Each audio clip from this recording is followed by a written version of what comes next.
Good evening, everybody. Welcome to Bube's Brewery. We're live from the catacombs at Bube's Brewery, 43 feet underground. And stuff's not working already. So this is take two. We tried to go live and it didn't go live, and now we are. I'm Chad Thomas, Jamie Widener, and David Deromedi is with us again. David, yes. It is great to have you back. It is great to be back. I couldn't wait for this. When I heard you were doing it from Bube's, I wanted to be a part of this, so I'm glad to be here. And the flashlight is on. And the flashlight is going on. So we've got somebody else with us. We just don't know who yet. My one piece of equipment. You have more than one piece of equipment. You have two. So, You have two I now. have two. So, Yeah. So usually we're talking like from miles apart, but Yeah. we're all Yeah. together tonight. Jamie, what'd you do this week? Anything? I did some stuff. Yeah, we all did a thing actually. We did. We got out Saturday night to do a sort of private investigation. I guess I'll call it that for now, at a public place or sort of public place. And I guess I can say where it is now because we have permission. Yeah. Mm-hmm. But we got to investigate in Columbia, PA, in a place formerly known as the Lazy K Lounge, which was formerly known as PJ's Lounge, which was formerly known as Jay's Lounge, which has a few other names before that. Those are the ones in my lifetime. But it was a former dive bar that's now being converted into a nonprofit organization called the Commonweal, which is a community bike shop that's going to run some fantastic programs for the kids in the Columbia Borough, as well as offer some sell-through for bikers on the trail and in the community, and do some other really, really cool stuff. So a lot of the team there came out to join us. It was their first time being paranormal investigators. They all did really well. Every single one of them was fantastic. They were engaged, asked great questions. We had some stuff happen, which we're not quite ready to reveal yet. Excuse me, that'll be coming up in probably a few weeks, so we get it all together. But we're a big shout out to the Commonweal and the team, and look forward to more opportunities to investigate there a little bit more. Yeah. So, Jim, thanks. You're right. The spirits Yep. do have our back. they're on our backs, literally. So Good to see you, Jim. This is home for us. Everybody is Yeah. comfortable with us here. So. So if there is a little bit of a delay with the audio and video, we apologize. It is a challenge to do things here at Bube sometimes, and Yeah. we're making it work. So Yes. yeah. You want to? How about you? Anything for you this week? It's, I mean, I told you while we were off the air how my week started. So We don't need to recap that. no, I mean, I thought it was a great time Saturday night, but now it's busy at work. Yeah. Lots going on. So and we had Justin with us too. We had Yep. Jay with us Yep. as Jay well. was- I don't want to forget him. He was there, and of course, fantastic investigator and did a lot of great things. Helped everybody out. Yep. So looking forward to a reveal in a couple weeks of some Yeah. evidence. And then a revisit as well. So Yeah. And then we have one next week. Okay, it's next weekend. Not this coming weekend, but the following. yes, Coming up, yeah. a week out for Yeah. May 4th. Yep. We're going to one of the topics that you've covered in the past. We're going to White Hill Mansion. Yep. We are. Small group investigation, nice quiet place, tucked in a little bit there on the cliff. Yeah. Yep. And let's see what we find. Hey Kyle, good to see you tonight. Kyle, speaking of the devil, there he is. I think this will be my 4th visit to White Hill. Oh, you're going? It's- You're yeah. going Oh to yeah. White Hill. Oh, you can't keep me out of there. It's never disappointed. Yep. There's always been something interesting and activity wise. Obviously, the last time I think with the the picture falling straight off the wall was a big highlight. But there's always been subtle things as well. Last time we were there was my birthday, and I was the guy in the chair. Yep. Because I didn't know much about the area, so I wanted to just watch everything as it happened. And you guys had some great stuff going on. We did, yeah. Amanda, thanks for joining Yeah. us. Yeah, you know where we are. So, and then there's Heather back on the right side of the pond again. Welcome back. Welcome, Heather. Good to see you guys back in the swing of things. I know vacations are hard to leave. I did the same thing a week or so ago, so I was nowhere near as fun. Although I did have the opportunity to tour a lot of countries at Epcot, but sadly Ireland is not one of them. So Yeah. Yes, Todd, you're correct. The flashlight has been going off the whole time that we've been here. Yeah. You want to venture a guess to? I want to say it's Nevin. Had a great. The last time I was here by myself. I was running a group by myself. So when we were down here, He was very active, and we were down actually at the other end of the room here, and where the flashlight typically is, and it just felt like he was kind of sitting in the chair next to me. I had a K2 going off next to me, spiking up to red, and then the cat ball right behind me going off, and the flashlight going off and everything. It just felt like there was a presence there. Mm-hmm. So it was a fantastic experience that we actually went long and got everybody home late because of it. But Nevin's one of my favorite spirits to interact with here at the brewery. So. Bert's with us tonight. Hey, well, And also stateside once more. yep. And yeah, Amanda, looking forward to some more conversations in the attic at Whitehill. Yeah. I sat in on that session with you and Callie, and it was pretty cool. So Absolutely. but anyway, we're going to talk about Bube's Brewery Yeah. tonight. David, you want to cover this since you do the history most of the Yeah, time for in us? case you've ever been with us or know the history or have been on one of our public investigations here, I'm the guy that covers the history, so I'm the guy that gets to do this. So I'm the long pole in the tent. So the history of Bube's Brewery stretches back. It's part of Lancaster's German heritage and their history of brewing beer during the 19th century. Almost every town around had its own brewery, and Lancaster was considered a brewing capital of the United States, of the growing United States. You have to understand, we're talking about the 1860s. The growth of the brewing industry brought German immigrants because obviously, from the Bavarian area, where you're brewing the real beer across the pond, they came here and they settled here. One of those guys was Alois Bube. He was born on May 31st in 1851 in a small village in Mittlenburg in northern Bavaria. He emigrated here to the United States to avoid the military conscription into their draft. If you remember, if anybody knows what Europe was like in the, around 1870, 1865, 1870, you had a lot of fighting going on. He didn't want to fight. He came to the United States. He was able to find work when he got here in a brewery, and 2 years later, he went to work at the Nat Brewery in Lancaster. So as he was working in Lancaster, he met Philip Frank, the original owner of what would become Bube's Brewery. And he was looking for someone, Philip Frank was looking for somebody to take over the brewery across the street from the malt house. In case you don't know, the complex here, effectively what we should call it, is three pieces. You have the brew house, which is where we're not the brew house, which is where we are.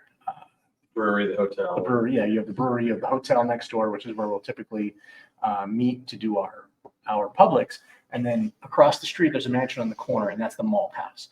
And so all three pieces are part of Bube's Brewery. So in 1876, Alois bought that brewery from Philip Frank for $4,250. The property had been described in the deed as a building occupied as a dwelling, a beer salon, saloon, and brewery. There was a stable and other improvements on the land as well. Yeah, right. There's a good picture of it. In that lower right-hand picture on the right-hand side of it, yeah, shows the malt house. And the top right-hand picture is probably my favorite picture of the brewery. It's very, very moody and very well done. So in that time, he, as he was building up the brewery and the hotel, he was also wanted to start a family. So he saw a picture of a young lady who was also going to immigrate from Germany, and her name was Pauline, and he decided that's who he was going to marry. So she immigrated, they got over here, and they started their family. They had 6 kids. So their eldest child was Mary, then came Josephine, then Pauline. So there's a lot of generational names. You'll hear a lot of Paulines, etc. And then you're going to have Ani, and then the only son was born in 1892. He was 20 years junior to Mary. And then after him, Tekla was born as their youngest child. The Bubes, good family, happy, well-liked in the community. And I mean, it was said that Alois would go out on the carriages and personally collect the money from his customers, and which is very involved in the community. And every picture you see of the family, as you see here, the family looks happy. The family looks engaged. You have them with, musical instruments in some pictures and dancing in other pictures. Is the cat in any of these pictures? They had pets. They had a pet cat, And, that is one of the rumored specters here in the brewery as well. You'll see a fluffy black tail go walking past a table or something where there's no animal. Which I think I've cotton. I've got on an EVP outfit at some point. That's fantastic. I'm a big cat guy. And it was actually one of the times when you were talking about your cat. And Oh. the things you were going through, and we heard a meow in the background that shouldn't have been there. Anyway, That's fantastic. So if I ran into a spiritual cat, like a spectral cat, I would be completely excited. So Alois was also a very generous guy and family man, and he had a good business sense. Carl Gerner, he gave a personal account. He was one of his workers of Alois, and he said that he was always a stern but fair boss. So, for 32 years, Alois worked hard at his business and shrewdly invested his money. The Mount Joy property was continuously improved. They added to the hotel. They added the third floor. There was a bit of a setback in 1893. The hotel caught fire. They redid it as quickly as they could and got back to business as quickly as they could. Alois survived the troubles and that was in 1893. Alois survived the troubles in 1893 and expanded his business. The property holdings by 1908 were extensive, but on April 20th, 1908, upstairs here in the hotel, in the Peacock Room, which is one of the rooms we investigate when you're here, Alois passed away. Now, we did dig up his death certificate, and it was a significant event in the community. The local newspaper, just front page, was Alois dead, and it was obviously a significant event for the family. That's when, when the linchpin of the family, passes on, you get a little, it splinters a little bit, and that's just what happens. And when he died, there was an incredible outpouring of sympathy and emotion from the community that the family was taken aback about. But they were incredibly receptive to it. They just weren't expecting it, as you never are at that point. Alois's death certificate read that he died of asphyxiation, which technically is the cutting off of the air supply. So we assume that in one of the dining rooms, he probably choked on something, maybe during a meal. And that was it. After he died, the business and the hotel and the property had to go to somebody. So when his death signaled the demise of the business, really. The ownership of the property went to Pauline, the eldest, his wife, and Tekla, the youngest daughter. The other kids didn't want any part of it. They gave all their shares to Tekla. Tekla was still a minor. All transactions involving her were conducted with the Orphans Court, which I'm certain made anything incredibly cumbersome. So the management of the hotel was taken over by Oscar Donovan and Henry Engel, two son-in-laws. So Oscar Donovan was Mary's husband. Henry was Pauline's husband, correct? I believe. Yeah. And Henry oversaw the brewery while Oscar managed the Central Hotel. To their credit, they were able to keep the business going for a number of years. They hit money trouble. They had some creative bookkeeping. They turned the third floor of the hotel into a brothel at one point. Anything to keep the business going. But at the end of the day, when Pauline died, again, everything kind of splintered again. Everything went to Tekla at this point. But Tekla ended up being, in the coming years, manipulated by Henry and Oscar and a few of the other family members when it came to paying off debts and, living here, however, until she passed away. And I'm looking for the Tekla's passing. Ani was a victim of the Spanish flu in 1918. Tekla lived into the 60s, correct? She lived into, I believe so. Anyway, Tekla was not the only daughter.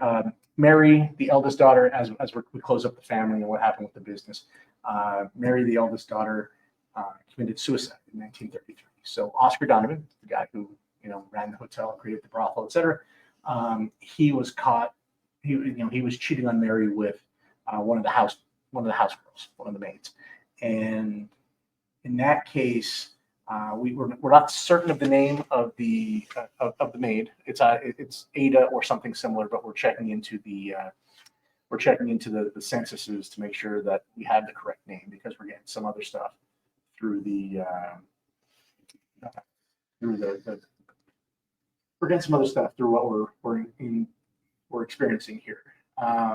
Then, so after that, Mary took her own life. Mary, we got Mary's death certificate. Her death was inhalation of illuminating gas, which is the old, close up the windows, close up the door, turn on the gas, open the stove, and drift off to sleep. So that was how she ended up taking her own life. And then throughout, the rest of the family, as the brewery, at one point, the family sold the brewery off to John Holgren. John Holgren, for as successful as Alois and all those folks. I mean, John Holgren was just the opposite. He went bankrupt very quickly and ended up selling the brewery back to the Bubes, who closed its doors, and they lived here until the middle 60s. Oscar Donovan lived here until he was 90. Even after having betrayed Mary and all that stuff, the family took care of him and paid off all of his bills. So there were some grandkids involved. There were some stuff with them where they were sent off to a facility in Wernersville, Pennsylvania, to handle some issues. And in 1986, Sam Allen bought the brewery and had begun restoring it. And he has done his best to restore it as authentically as possible to the glory days back when the Bubes had it. And every time you buy a ticket to come and investigate with us, and every time you buy a ticket to one of the ghost tours, some of that money gets earmarked for the restoration of the building. So you're helping, restore a historical landmark by coming in and investigating with us. And then that brings us up to the present day, because Sam owns it currently, and he is the one that's been gracious enough to keep us as the house team, as the house investigative team, gave us the Vat Room tonight for us to broadcast from, and I've spoken for about 5 or 10 minutes. So everybody. Well, we want to thank Sam for giving us the opportunity to do this tonight. It was last minute shift. There was a banquet going on that he didn't even know was going on, but those things happen. But this is a quiet, cozy room, and This in the catacombs, we're 43 feet below ground, so it is quiet no matter what. Yeah. There's no outside noise, there's no light pollution down here, and this room specifically is where I've had the most activity. Yeah. At this level anyway. And there's others, of course, the other floors above us that we get to investigate.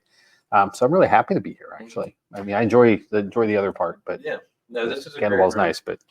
You weren't at our last investigation, Jamie. You were. I was on assignment. Yeah. You were on assignment. I was on assignment. You were doing research for last week's episode, right? But he was at Disneyland. Disney World. Get it? It's a big difference.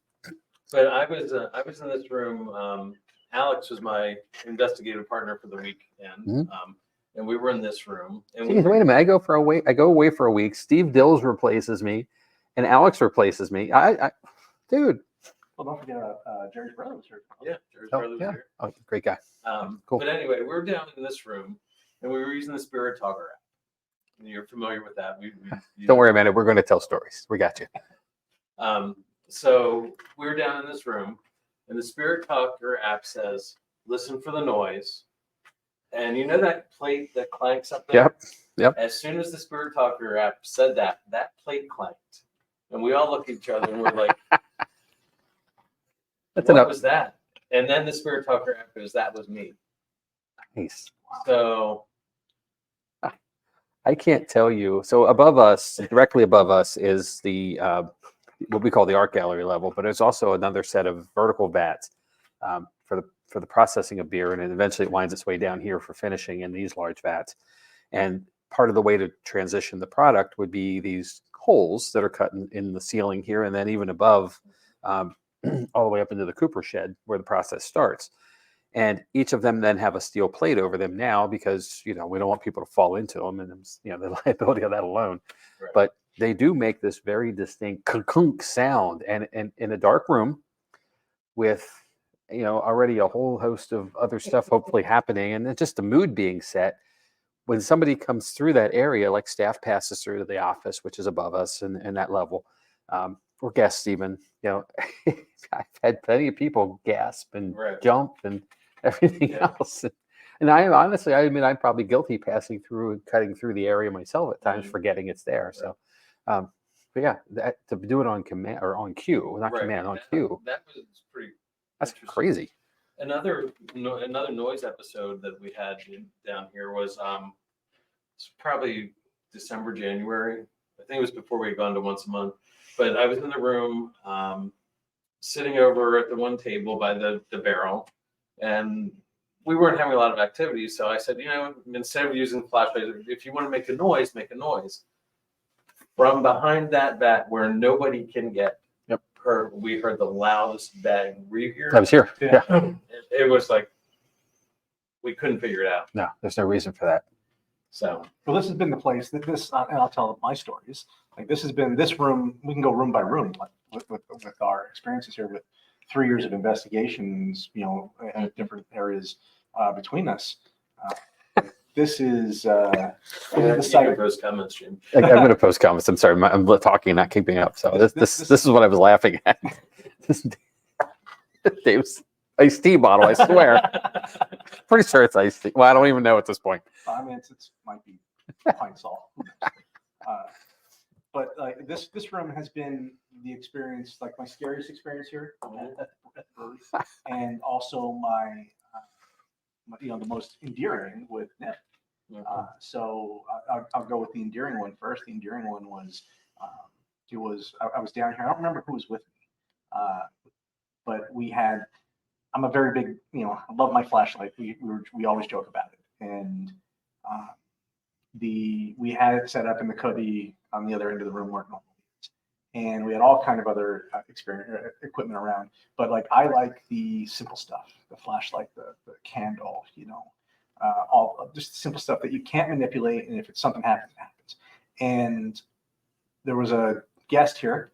He's been back since, and he was very openly homosexual and openly gay, and he had a connection with Nevin because Nevin's rumored to, Nevin presented as gay, and he had this connection with Nevin to where he was sitting on the side of the table with the candle in front of him, and he would ask Nevin a question.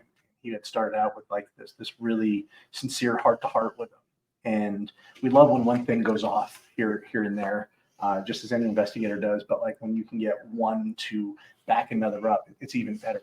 And he would ask a question, and then you would see the candle flicker, and then the light would come on in response if it was some kind of a positive response. And then he would say, "Okay, can you turn the light out again?" And the candle would flicker and the light would go out again. And that went on for about 30 minutes of him having this heart-to-heart with Nevin, and it was amazing to experience. And he came back and tried to recreate it again. We didn't quite get it as much activity the second time, but that first time is one I'll talk about forever because it was just so, it went on for so long, and you had two things working off of each other. It was fantastic.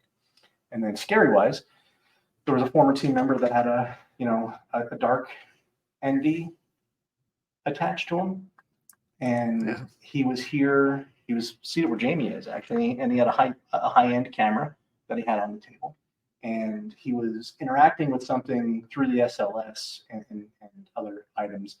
We were watching that. He was presenting as a child, so there was a small stick figure right here.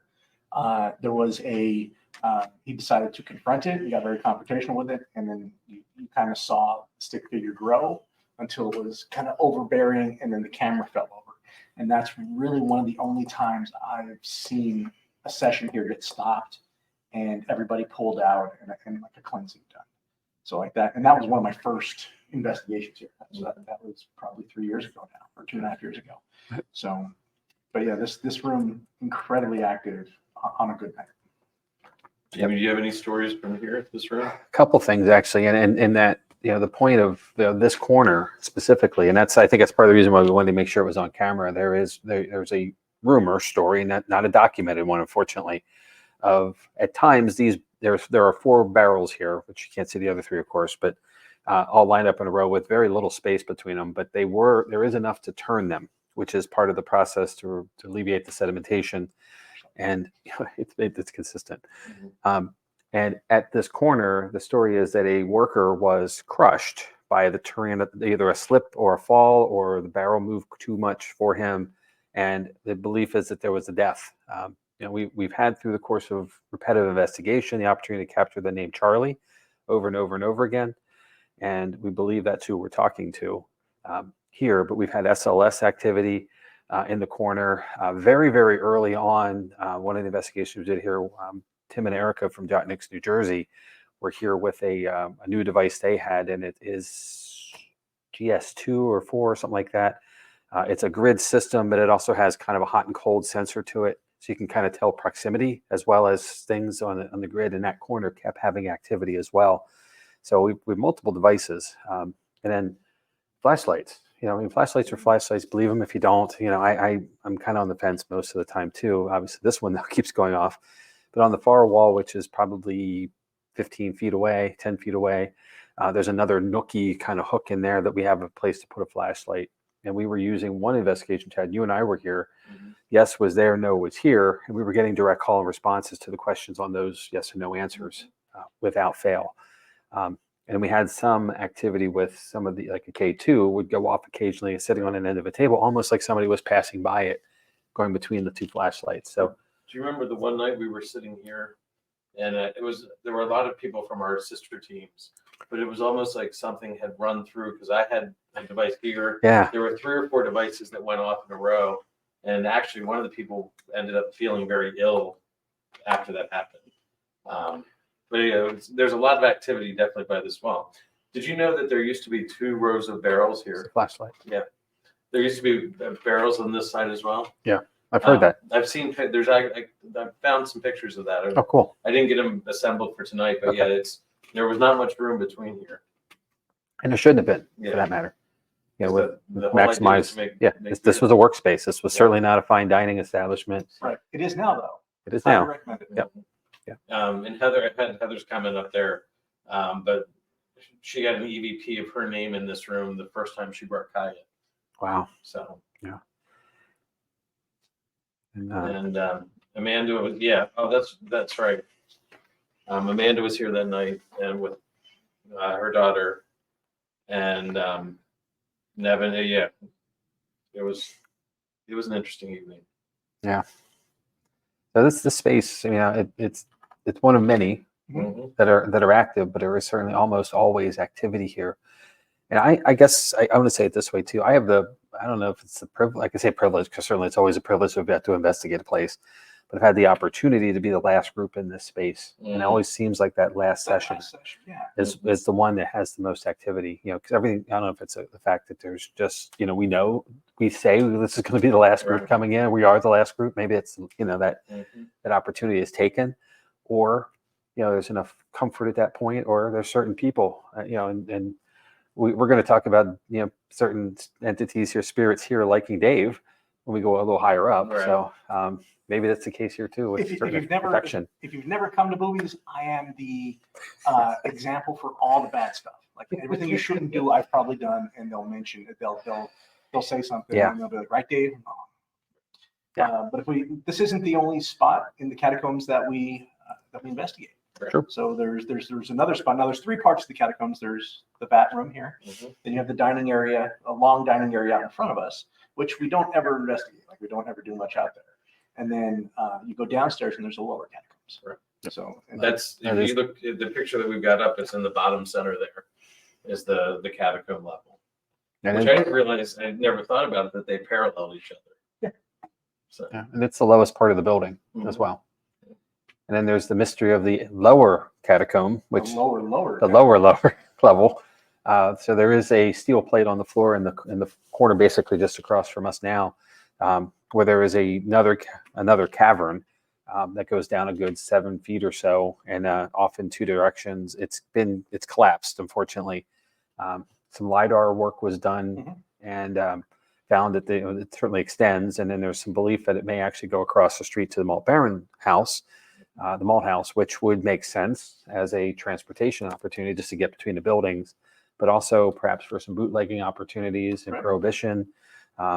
We're close enough to the Susquehanna River, which was a major northbound travel route for the Underground Railroad. There could have been some hiding of individuals seeking freedom.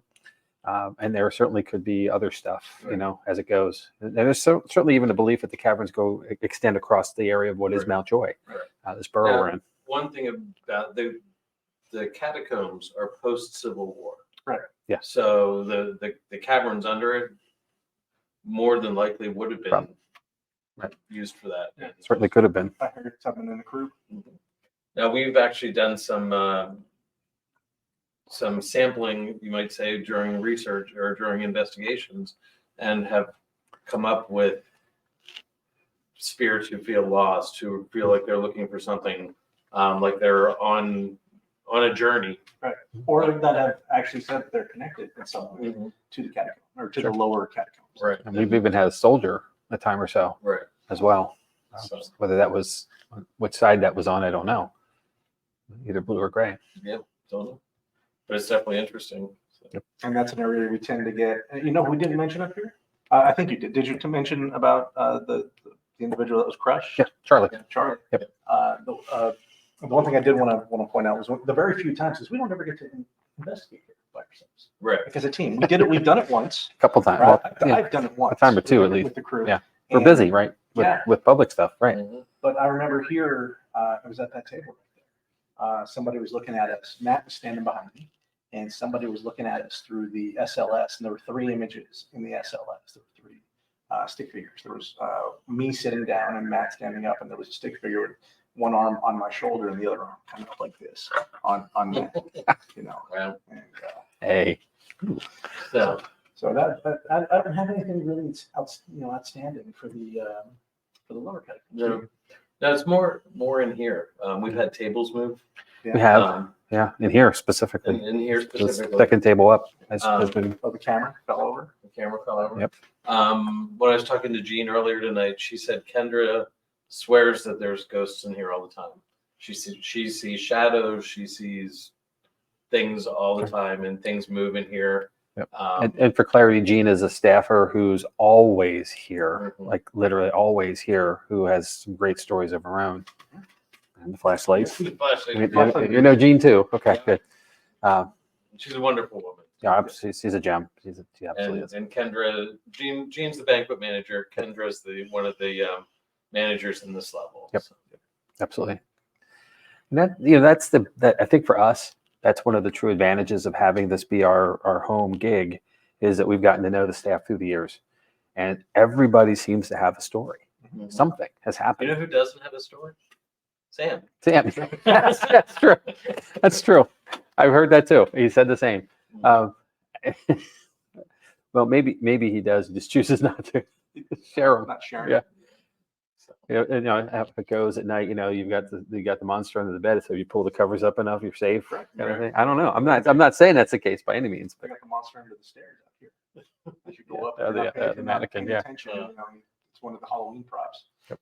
So with that said, that covered the lower catacombs. Move up a level. Yeah. So up a level is the art gallery. yes, So now, if you've ever Googled Bube's Brewery, and if you Google make Bube, make sure you spell Bube.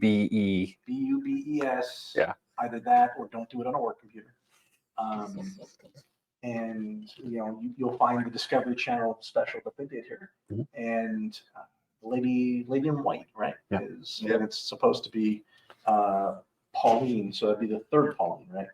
That's the granddaughter of I thought it was the, yes, maybe. I thought it was the daughter, but It might be. It may I be believe it's the daughter. one of the Paulines. not the mother. Not the mother. That story will come, Heather, later. And then that's a very well, but again, it's an area that it's not comfortable to investigate it. I've not done much investigating in there. Even the few times that I have, it's not been real conducive to a lot of activity. Well, it's a lot of times it's the pass through area still for staff and guests and visitors too, who are kind of half touring, kind of not. They don't always let folks come down here after the room's been closed. The staff's gone. They would have to be a guided tour at that point. And Sam's been known to do that on the whim. Like say, hey, somebody'd like to walk through it. And he's like, sure.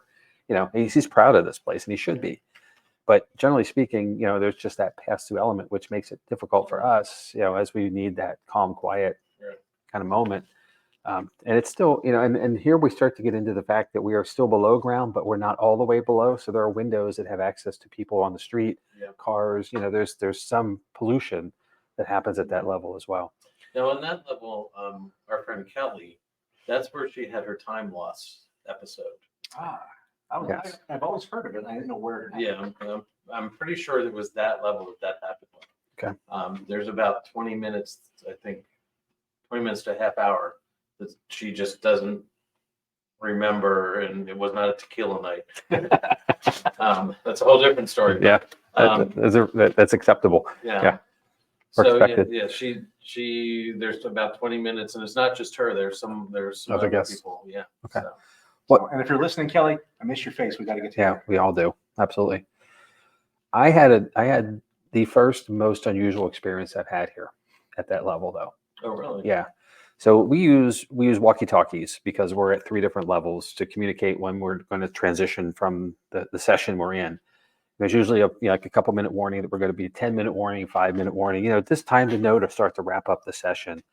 And then at that point, everybody migrates back to either the ground level to go outside to get air, or back up to the ballroom level where we stage at. And, we take 15, 20 minutes. We just calm it down a little bit. Everybody gets, you need to go get a drink, take an air break or a cigarette break, whatever it may be that you need. And there was a session here in the catacombs, and radio down here is challenged at times. I get it, all the stone that we have and all the distance. So the group that was here wasn't responding. It might have been you running over, something like that, and I get that. We're in the moment. We don't always want to call, cut the session off. I do what I want. Do what you want. You're a grown adult. So I'm coming down the stairs from the bar, the first floor, the bar level. And as I get down and I turn to the right and I'm about to go to the left into the top of the stairs that lead us here, I see something come down the steps and dart around the corner to the office. Super fast and very dark. And I thought to myself, that shouldn't be us. So I just went back to look. Like I just stopped in my tracks and went back and looked in that corner. The office door is there. And you can tell when someone's in there because the light's on. And more times than not, the door is ajar. And that door makes noise. It's a heavy, solid wooden door. It looks like it belongs on a ship. The door is closed. The light is off. And there's nowhere else to go. There's an outdoor that has a panic bar on it that would make sound and would open. And there's a door to the left, which is very secure because that's where all the good booze is. So there's nobody there. And then that's it. And I stood there. I don't know how long I stood there, but probably a couple minutes trying to figure out what just happened. Uh-huh. And I have no reason for what it was, other than my opinion. It was my first shadow person. Very cool. First, I'm saying first. Mm-hmm. There's been more. So get to that later. You always remember your first. You always remember your first. Yeah. But it was the strangest thing, and I know what I saw. Yep. So. Wow. And we're hearing banging in the background. I'm going to chalk that up to cleaning up from the banquet. It's still, somebody's got to still be hello. This is or like, can you hear me? So, well, anyway, so should we move up to another? Yeah, we'll go up another set of stairs. Sure. And now we're on the first floor. So this is the Alois bar level. And we have at least 3, maybe 4 rooms that we investigate here. Yeah. Or 5, actually, if you think about it. You have the Alois bar proper, which one of the diagrams is this, Jim? It would be the second from the bottom on the left. Okay. It says Alois Restaurant. So we have the Alois bar, which we'll go into and we'll investigate. Attached to the Alois bar is the preacher's quarters.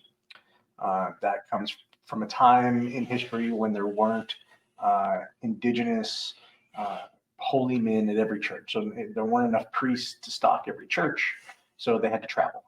Circuit priests. Yeah, most of your clergymen traveled, whatever denomination, and the Bubes were kind enough to give up a room to these holy men, to these priests or whatever, and so that they could take confessions, they could do little masses, etc. And it was able to be separated. It attaches to the bar, but you were able to be cut off from the bar, so you have the craziness of the bar spill over. And then across the hall, you have the canopy room, which we used to investigate a lot, and we don't really do a heck of a lot in much more. It's hard because there's some EMF. There's an unshielded wiring in the floor level that really causes some havoc on our our with our K2s and our EDIs and some of the stuff that runs on electromagnetic K2 or REM pods. So we have to be cautious there. One of the great examples was when we were very new here. There's a doorway that is blocked on the other side now by equipment in the original kitchen, and I'm standing very near it, and I was thinking to myself, like how in the day, Mrs. Bube ran this side of the house, and Eloise, Mr. Bube ran the bar side. It's a gentleman's bar, and there are no women. Generally speaking, there are no women allowed. There's some exceptions later on after his passing, perhaps, but Mrs. Bube would have been standing in that doorway quite a lot, looking at what's going on in this space.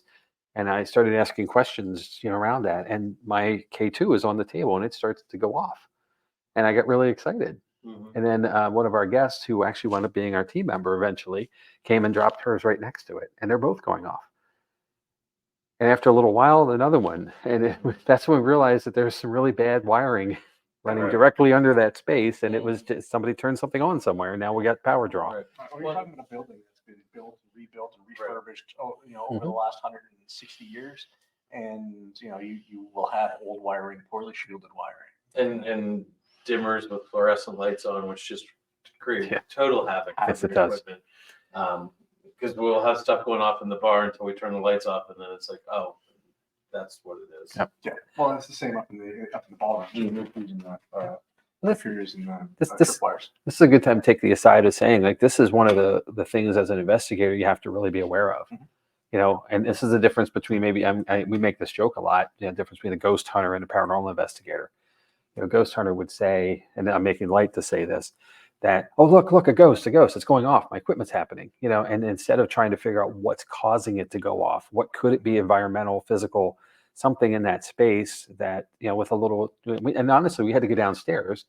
And again, that same space I mentioned where the office door is, that's where we are. And I'm up with the K2, and all of a sudden it's just blowing up. So, we found in a milligas detector, we found that that's what it was. So, we can take something away. And if you take away all the things that are normal and you still have something, then definitely it's paranormal, right? Right. But you can't just assume everything is going to automatically be a ghost. Sherlock Holmes said it. You take away everything possible. The only thing left is the impossible. Yes. So we also have the canopy room, which is named thusly because of the restored painted wallpaper. The uniqueness of it. Yep. A circus canopy painted on the scene. Then we have two, again, incredibly well-named rooms. We have the Peacock Room, which is due to the peacocks on the wallpaper. And that's the room where Eloise Bube died. And we investigate in there regularly. And then next door to that is the Dragonfly Room, right? Yes. Dragonfly Room. And it's another dining area. This one has mirrors pointed at each other. I am somebody who I have no problem telling you I am terrified of mirrors. I have one in my house. It's in my bathroom. I mean, if you ever looked at me and how disheveled I look, you can tell I don't have mirrors in my house. But I have one. I keep one in my house. It's in my bathroom. But that room has mirrors pointed at each other and all kind of direct. It's just it creeps me out. I very rarely go in there. Now I've gotten some interesting experience. I've had some interesting experiences in there, though. So we've communicated with Mary. I've done some stuff in there with dowsing rods. Had a good experience. Andrew and I sat one night when we were doing. Maybe it was when we were doing like a Bube crew, and we had a little bit of a break. We connected with somebody, and I'm not sure who it was, but it was interesting. Well, the Eloise, not the Eloise bar, the Peacock Room is where I tend to connect with Mary the most, and that's where I get all a great deal until this past weekend actually. That's where I usually get all of my interaction with Mary done in that room. Where and then we have the Eloise bar, and actually the Peacock Room is where that next clip that I sent you, that's where that was filmed. Do we want to go with that now? Yeah, let's take a look at it. So this clip it's from quite a bit ago, but it's my friend Sunny. It's Melissa Keller. She's the owner of one of the owners of Jock Mix, one of the founders. Her and her husband Jerry. And so Melissa is here, and then one of our team members. I don't know if she was a team member yet at this point, but I think she was on her way to be. And it's Kirsten. So they're using, and I don't know what the item is called. It's got a scrying mirror. It spins. It has the letters out there, and everybody has like one finger on it. So nobody's actually touching the mirror or the thing that spins, and they're keeping it balanced. It's something wheel, and I'm drawing a blank on the name, but let's go ahead and we'll run that.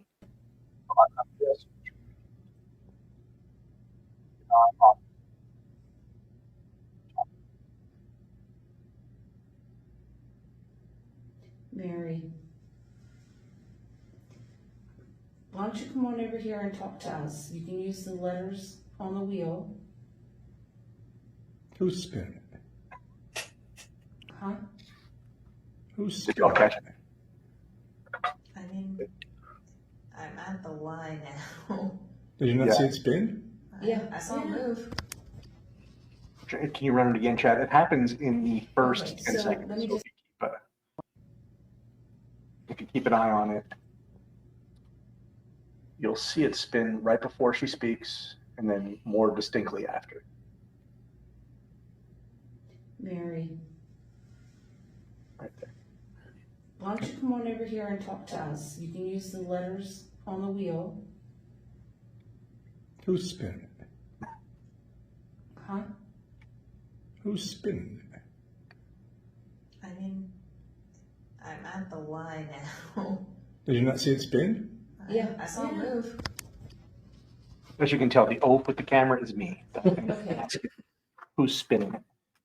But yeah, that was a fantastic little piece of evidence that we got in that room there. And we were trying to. That was one of the first times we reached out to Mary. So, And we've had a lot of, I've had a lot of luck with the tripwire in there as well. Yeah. Just some weird experiences with the tripwire. Sometimes that room is so full of energy. Yeah, and in the Peacock room, it is a regular occurrence for individuals to get booted. Yeah. And Eloise has a significant presence, and it possibly because of this is believed to be at least the space he passed in.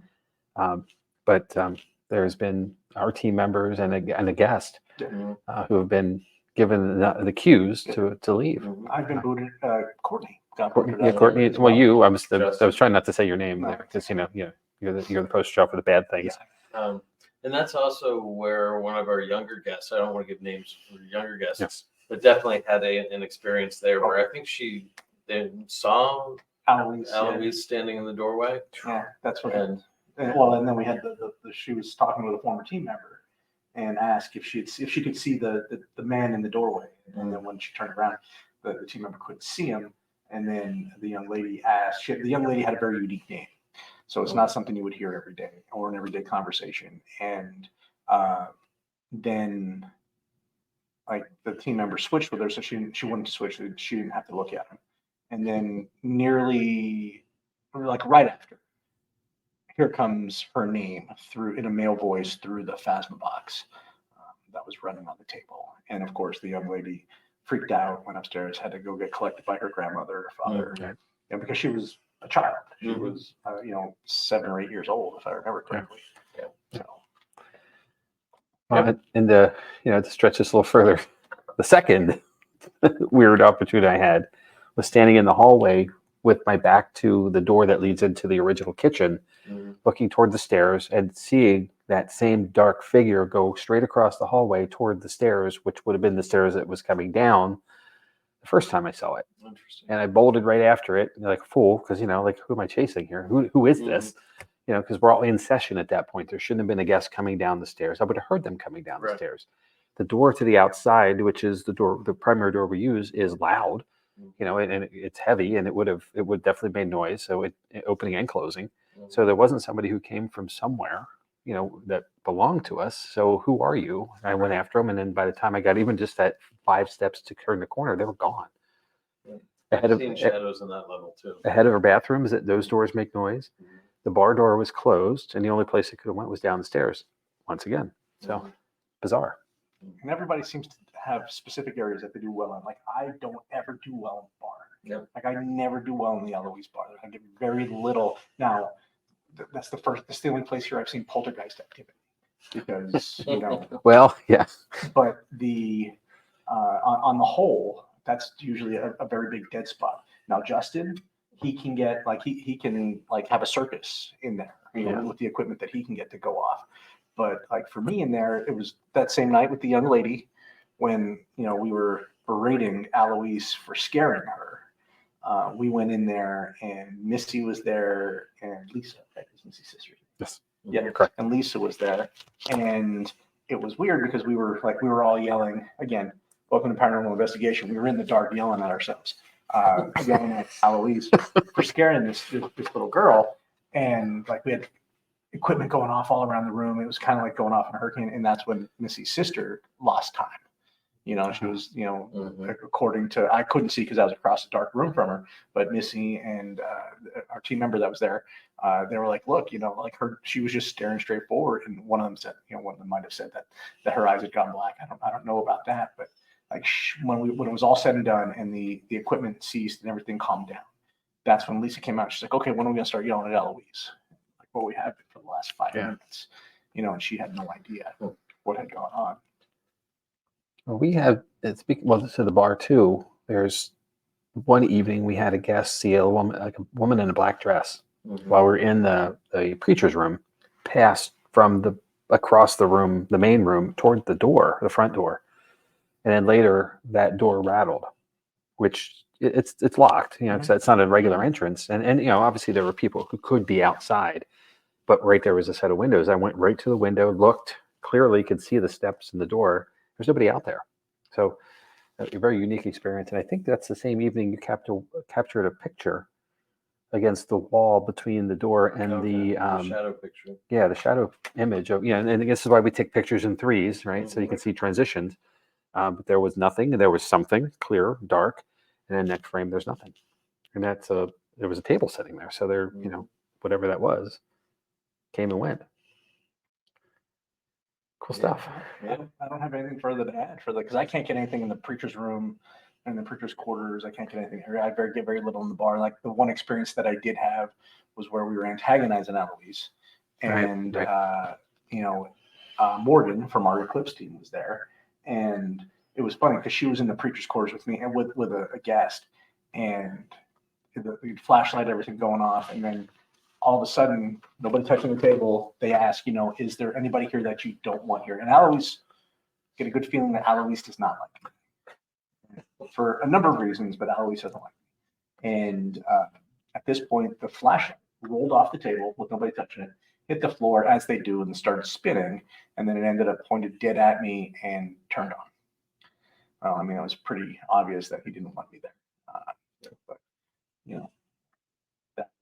that was like the most, and with 3 witnesses. It's not just me telling a story that happened. There's 3 witnesses. Well, one thing we need to dig into a little bit with that room, the bars, is a lot of times when we're in that room, I will hear furniture moving upstairs, like lots of furniture moving upstairs. Oh yeah, I could speak to that from the Peacock room as well. And it's like we never dig into it to see and go upstairs and see if like people are moving chairs around or not.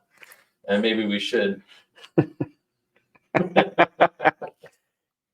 Next time. Good point. So, but we should really look into that because we're hearing a lot of movement. It's like we go upstairs. Were you moving chairs?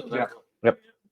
We heard a host of things happening in the Peacock room. I left the group, went upstairs, expecting to find something, and I knew there wasn't anyone there, like a group, because some folks had left and the groups got merged down. And what I found was Jerry, all the way at the front of the room by the front windows, putting equipment away. And poor Jerry, he's hard of hearing. So and years of unfortunately loud equipment and stuff has run its course. His hearing is not as good as it should be. And he's like, I don't know what you're talking about. And I said, people are moving chairs back here, and he's like, I'm the only one here.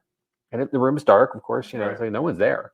So yeah, I think we need to definitely had it some more. Yeah.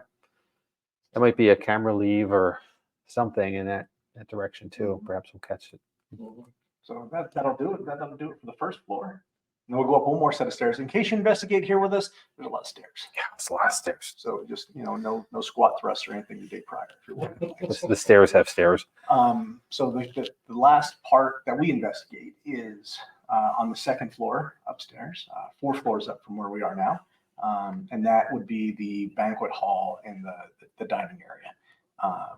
And that used to be the family's living quarters. So you have, three, and we separate it into three different distinct parts now. We have one end of the room is where the girls' rooms were. Ani and Tekla, they tend to present in this area, and that's in the back.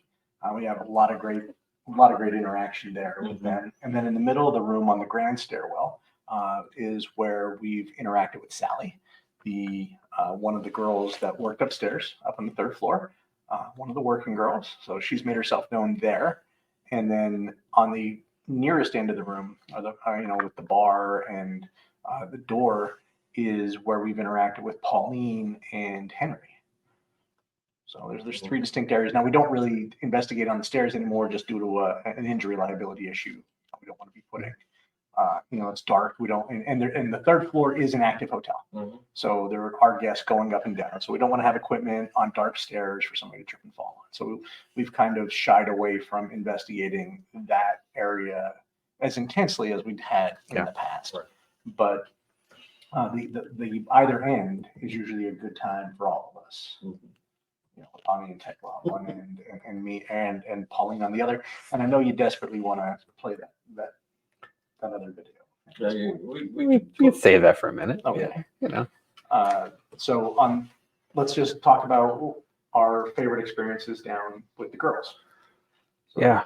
Well, I mean, that's the interesting thing about this level is, it was the resident level. This is where they lived, at least some of the time they were here. Right. And, whether it be the full term, and their affluence let them get out or not, that's still somewhat debatable, but they definitely lived here for a period. And, it doesn't look like it did back then as well. Right. They didn't have a bar in their living room. They had a bar downstairs. They had one downstairs. Why would they need one? Right. I mean, I wouldn't mind a bar in my living room. I don't think it would fly very far. Right. But so, we have to kind of envision what it would have looked like.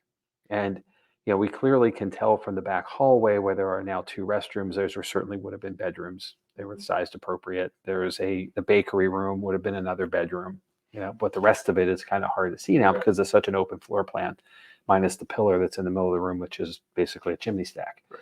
So that back corner, though, I think we've all had something happen there.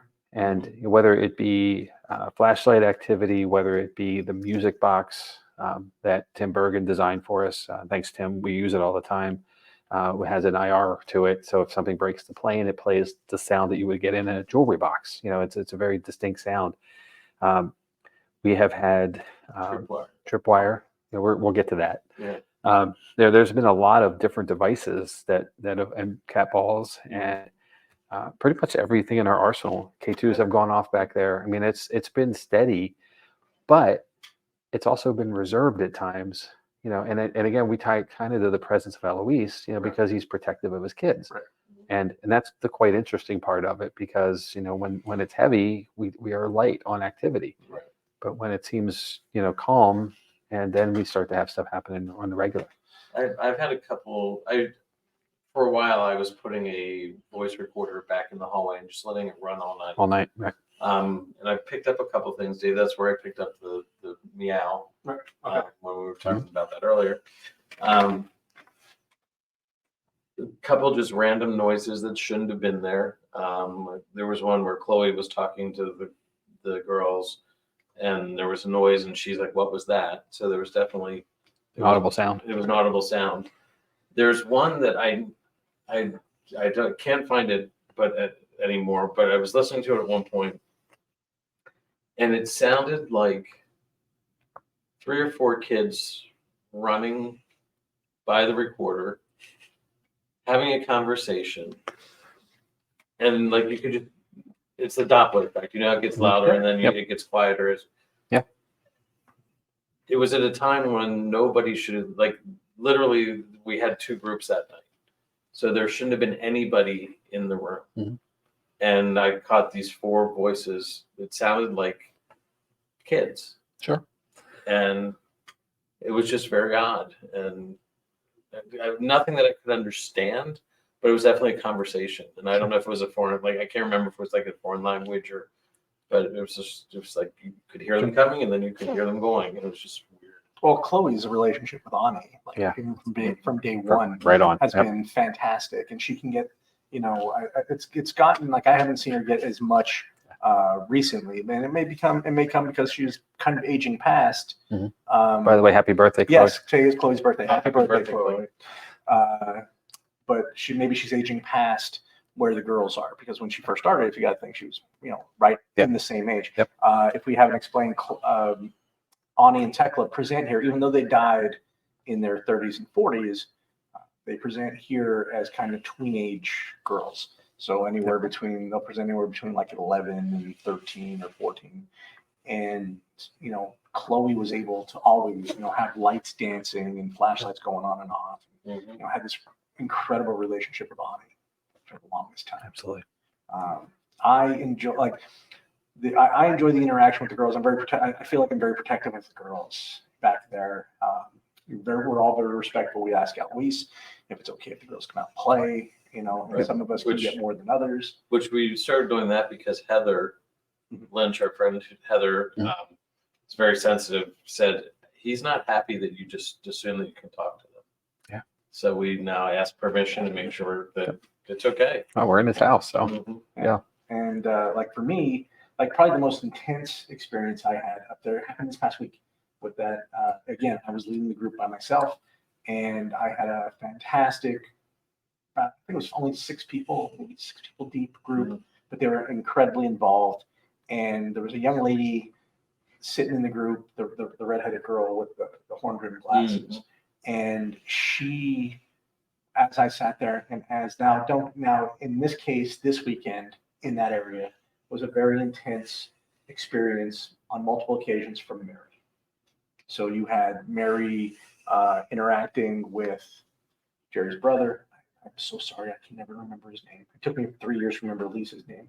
Well, Zach is what we were calling him the other night. Yes. Okay, so Zach, but Zach felt like she was holding his hand, and he was experiencing her hand, like she was letting him experience her hand.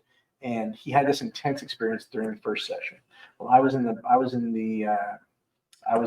ballroom in the second session, and I'm sitting there trying to draw the girls out, and I couldn't get Ani and Tekla. Now downstairs they had said Tekla, but what I was getting was Mary, and this young lady was sitting about 2 tables down from me. And all of this, I thought she was laughing at me. I thought she was, because my investigation style is very conversational. And so I was sitting there, I was just talking to the girls, trying to get some interaction. And I thought she started laughing at what I was saying. But when I turned around and looked, her friend was holding her hand, and she was just having this significant emotional event. She was bawling her eyes out.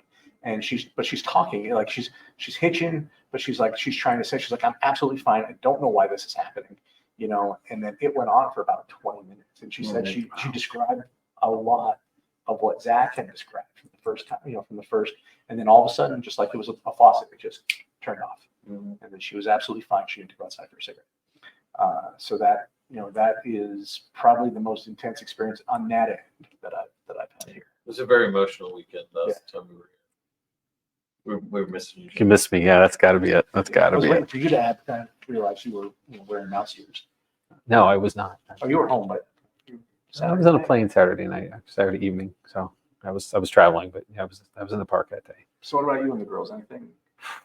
The music box is the big thing. We've had SLS activity, at the doorway itself, standing parallel to it, looking in the hallway. We've had activity there.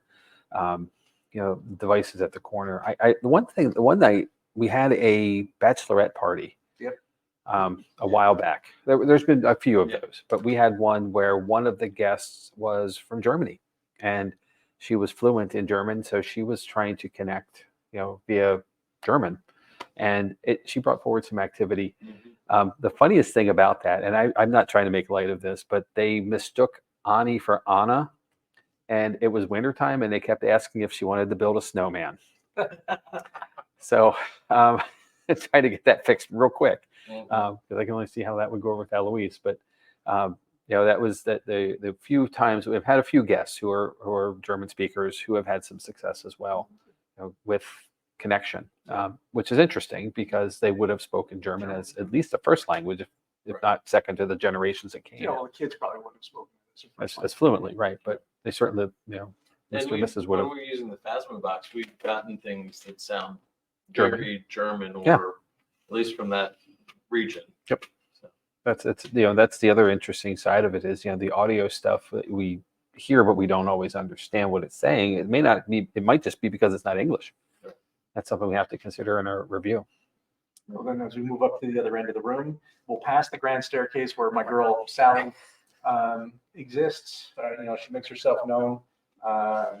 And then on the other end of the room, you have, we tend to interact with like Pauline or with Henry.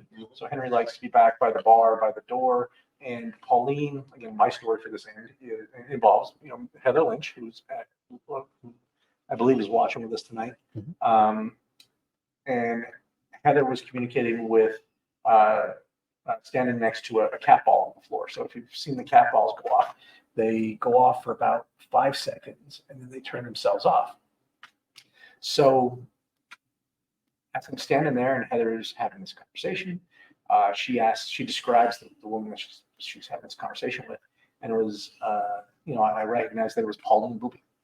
And so the interesting thing about this is the whole time she's standing there, the cat ball's going off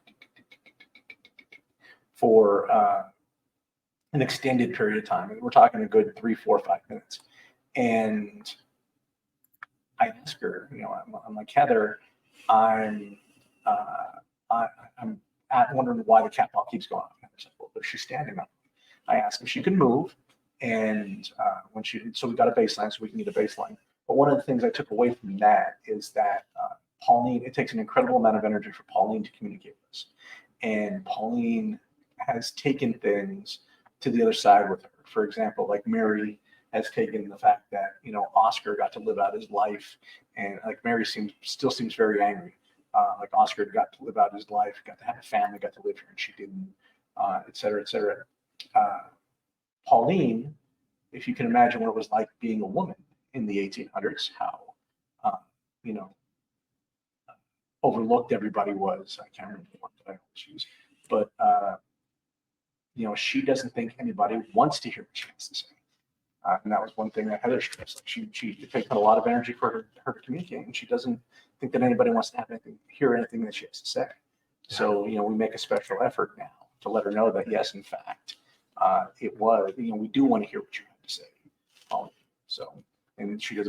She'll communicate with us from time to time now. It's always been in that front room for me as well, and it almost seems, I don't want to say strained.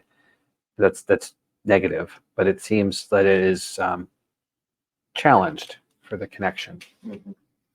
I'm not sure if it's the drain of energy or her inability to pull the energy or have enough, but she certainly is here. And the other thing too, and I think we got to step way back to come back down to the catacombs too, is that there's been the Lady in Red, which is believed to be Pauline oversighting the workforce here when Alois is away. He's right. Off to do business somewhere. Somebody's got to try to keep an eye on things, or perhaps coming to track down the kids who might be down here running around. I would be down here hanging out, not just for the beer, but for the play space that this would offer. It's crazy great. I can climb up on these things and all kinds of stuff. So, but she definitely has a presence in the building. It's interesting you talk about Alois being away. I have a subscription to look at newspaper articles, so I've gone through and searched for Alois Bube. And there is a second Alois Bube who lived in Lancaster, who was a troublemaker. So you got to be careful that you don't get the wrong one confused. Right. But the way things were documented in the papers back then gives you an insight to like things he did. He would go to Pittsburgh for the weekend, and they would report that he had gone to Pittsburgh for it's interesting to be able to track his life like that. He owned hotels, and he owned a whole bunch of hotels. He owned, I think, a quarry. Like, he was a businessman. He did well, right? He did very well for himself. So. Right, that's like social media before social media, right? Yeah. The newspaper was your social media. Yeah. Well, that's the other side too. Like here, Mount Joy, we're a block and a half away from the train station. Right. The train station's been there since the track were laid. Mm-hmm. The Keystone line that it sits on runs to Harrisburg and ends, and it goes to Philadelphia 30th Street. So the stories that we have from staff is that Alois would load a cart up, take it over to the station, load his beer onto the train, and take it both ways to sell in bars and establishments away from Mount Joy. Which helped fulfill the opportunity to expand his business. So he was savvy. Nobody else was doing that. It took a full day and a half to get to from Mount Joy to Lancaster back in the day on a cart, and a horse and wagon kind of thing, and and all the manpower. So much smarter. Bube's Hotel was the first building in Mount Joy to have indoor plumbing. Indoor plumbing, right? Yep. Before that, it was a hole in the floor at the bar. So, yeah. So upstairs from the ballroom, what we call the ballroom now, is the hotel level. We don't do much investigation up there. Respect for guests, right? I have had the opportunity to investigate the penthouse. I was That's up fine. there with Heather. Did a photo shoot up there at one point. We did have a photo shoot up there at one point. And then we found the bizarre anomaly off to the northeast. With a light anomaly. Yeah, the light anomaly. That's twice now. In an annuum. Coming up in June. So it's coming up. So I was thinking about that today. Actually, it's coming up. Yeah. Whatever that is, still we have yet to determine. But this almost We have shaft a of good light. idea, but we still haven't tied it down. So it adds to the spookiness of the place. it does. But yeah, there's definitely things up there. The hotel is a working hotel, as you said. You can book that through Bube's Brewery. Malt House, you can book through Airbnb. Definitely check them out. You can book private investigations. You can rent the whole building out and do a private investigation. You reach out to Melissa Keller and our team to do that. She takes care of those bookings. It's definitely worth it. I know from past times that there have been people here who've booked the place, who've rolled out a sleeping bag down here in the catacombs and spent the night. Oh yeah, there was that group that was live streaming it. That the young lady slept down here. You saw her play with. Yep, there was some actual activity in the resting time. So we don't get to investigate the other side very often. We have done one or two things, but flashlight on cue after that comment. So nice. The bottling works. Cooper Shed, things like that. When it's a slow night and we have the opportunity, sometimes we'll break off. Yeah, and for light on guests as well. And we obviously, our commitment is to guests to arrive. But we've had some interesting experiences over there. There's been rumors that a guest has seen Alois himself in the bar, in the Bottling Works bar. They didn't know what he looked like, and this guy walked through and sort of walked away, disappeared. And then they saw the portrait downstairs, and they're like, "Who's that?" Because I saw him upstairs earlier. And oh, wow. So that's an interesting story. Yeah. Bartenders tell stories of bottles moving and things on the back bar, not away from guests, things they said on the bar itself. Yeah, there was a waitress told me a story about having a roll of silverware. Roll of silverware taken out of her hand and hover in front of her as she was doing her side work at the end of the night. Hopefully that was a helping hand. Getting chills. I want to point out how great it looks like we're sitting on an old horror movie, like Elvira type set, and it's not. This is not. Well, like we're in a dungeon somewhere too. I don't know. So there are opportunities to visit Bube's Brewery. Before we get too far down that path, we have one more thing to show. We do. We do. Speaking of being in the ballroom, Ballroom. and speaking of Me thinking that the girls actually like me. yeah, Should we just roll it? just roll it. It's exactly what it seems. We only have a few minutes left here. We are going to leave. And we'll take a little bit of a break, and one more session will come back. So we're running out of time tonight if you'd like to communicate. But I can tell you the next session that's up here will be with David, and I know you like David. That's true. Can you turn the light on to let us know that you're looking forward to talking to David?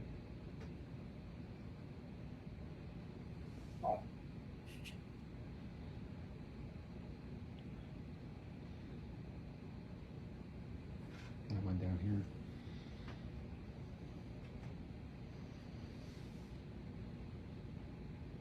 You can turn the lights on if you don't want to talk to David.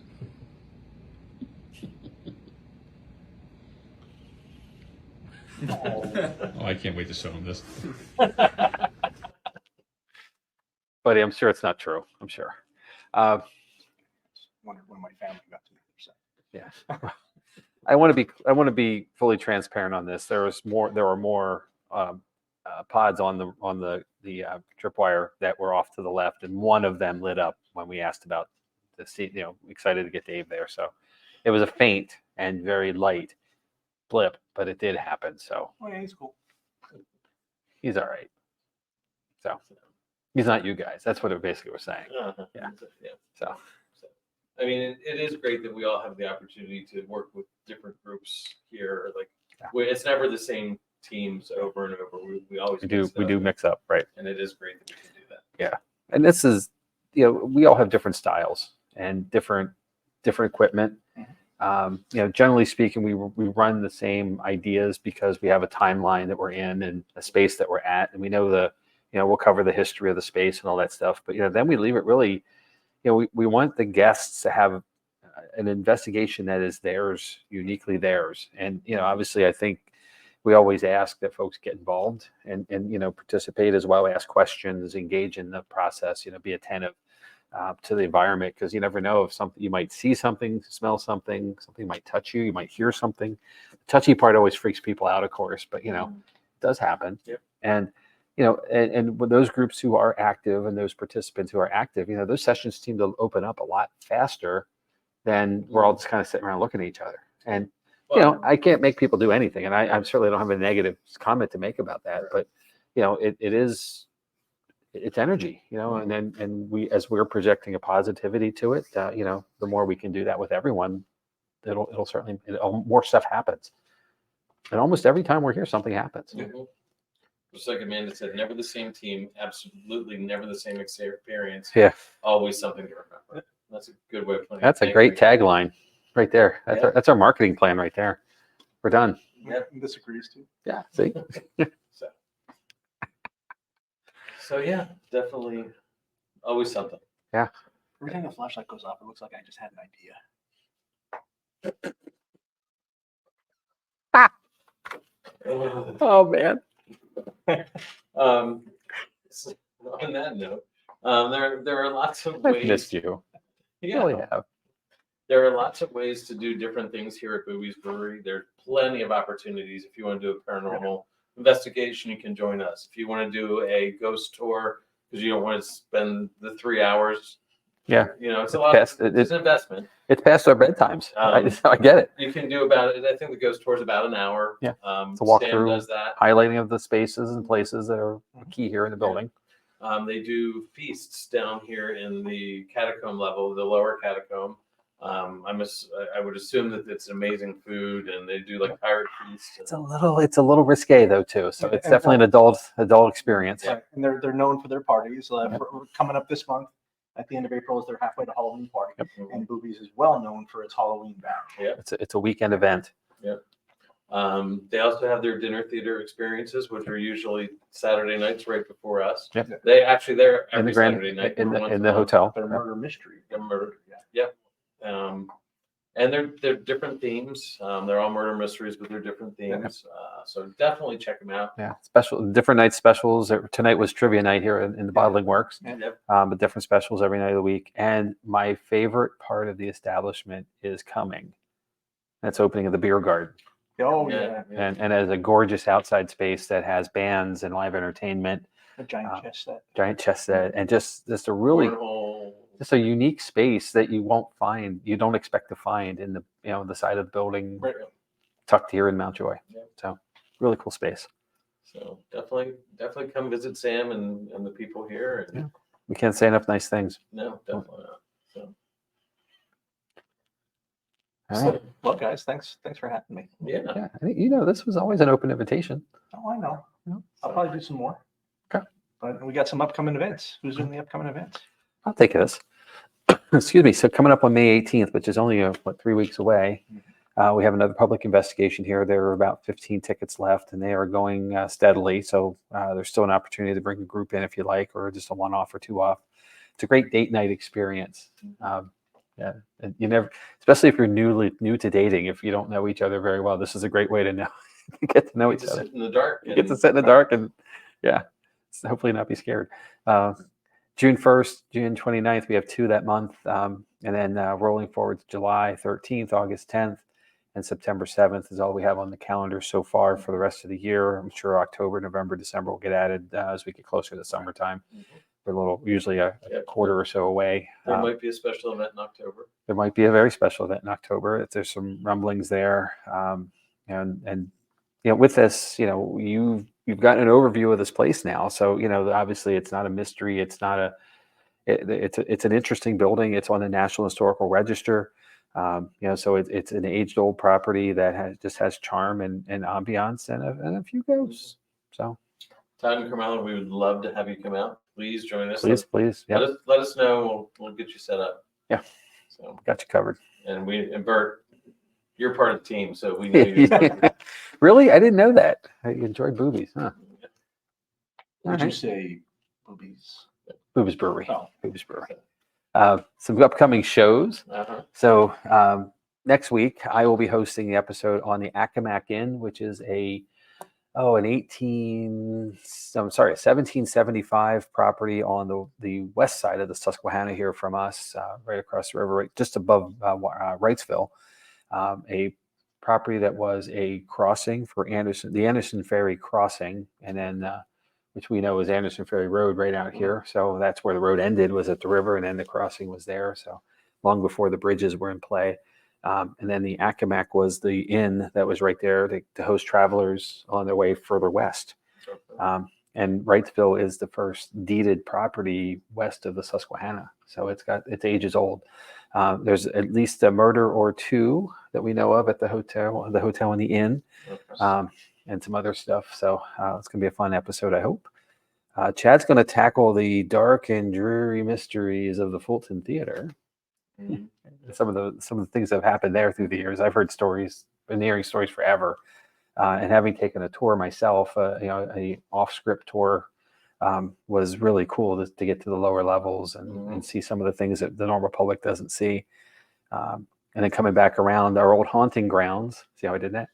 The Haldeman Mansion, when that was our original home opportunity before we got to come here to the brewery. And then we're going to try to get to that reveal we mentioned for the Commonweal at the Lazy Cave facility, or the site in Columbia. And they will be open that weekend, actually. So I think the soft opening is going to be on the weekend before, on the 17th. So you'll get a chance to actually go to the building and see what we saw, perhaps. So some really cool stuff. So Bert says there's some stories at the Accomack. I think he's talking about the Accomack. Okay. But I would love to investigate it too, Bert. I totally appreciate that. Well, the Accomack's very popular. When you mentioned it the other day at the Commonweal, everybody was very excited about it. It's been closed for a while now, but it was fine French dining for the longest time. It had this really upscale environment to it. It's a gorgeous property. It just really is. It's had some trauma to the site as well through the years. There was an extensive fire that pretty much knocked the building down back in the 1930s, early 30s. And the stone building that it is now was the rebuild. But it is an absolutely gorgeous place. I've had the opportunity to be there a time or 2, 3 times probably through the years. Front yard view of the Susquehanna, just a gorgeous location, but some tragedy to it with operational problems. And it's now a shuttered building location. So I agree, we'd like to investigate it. And if we can figure out who owns it, perhaps maybe we can. But it's a murky thing at this point. More to come. So on our socials. Yep. Dave, we have a new social. We're on Twitch now. I heard. Yeah. So I saw that on last week's episode. You announced that. Yeah. And as you know, we have some accessibility to where people view from, and we actually had a Twitch viewer tonight. So Awesome. Sweet. Thank you. Thanks for joining us. Yeah. So on that note, guys. That's it. This was fun. I Yeah, think this that's how was fun fun. this was. Yeah. Now we got to pack up and actually go home. Yeah. Like normally we could just turn stuff off and go in, another room in the house. So Yeah, no, it's got to climb up the stairs and get out of here. Yeah. Jeez. So, It's like an investigation night. it is. I'm actually dressed like for as many as I did with you guys. I was like usually didn't have pants on. Well, on that note, we wanted to thank our viewers who were coming out regularly. Now they're Please don't stand up. So, but thank you for joining us. We couldn't do this without you. Yeah. Absolutely. Thank you. Want to throw it out. Thanks again to Sam for letting us come down here. Yeah. Gene for helping make sure everything was set up the way I needed it when I got here. Rockstar staff, great owner. Yeah. Really appreciate all of this and the opportunity to come back time and time and time again. And Sam said that if we come back and do this again, he may join us and we can interview him on the air. Oh, that's great. He's got to have he has whether he's experienced anything or not, he still has really great stories of the place too, which are they're priceless. Yeah. So we got to get there. So Okay. All right. Anything else you want to throw out there, Jamie? No, I'm good. Thank you guys. Thank you. We Thank you appreciate so it as much. always. Like us, share this one. This is probably the most easy and in-depth one we've done because we have all of our own personal experiences here. I think this is the longest episode we've done that doesn't involve Steve Dills. I think you're right. So, And it's getting there. It's almost as long. But yeah. all right. All right. Well, Here we on go. that note, good night, everybody. Thanks a lot. We'll see you next week. Good night.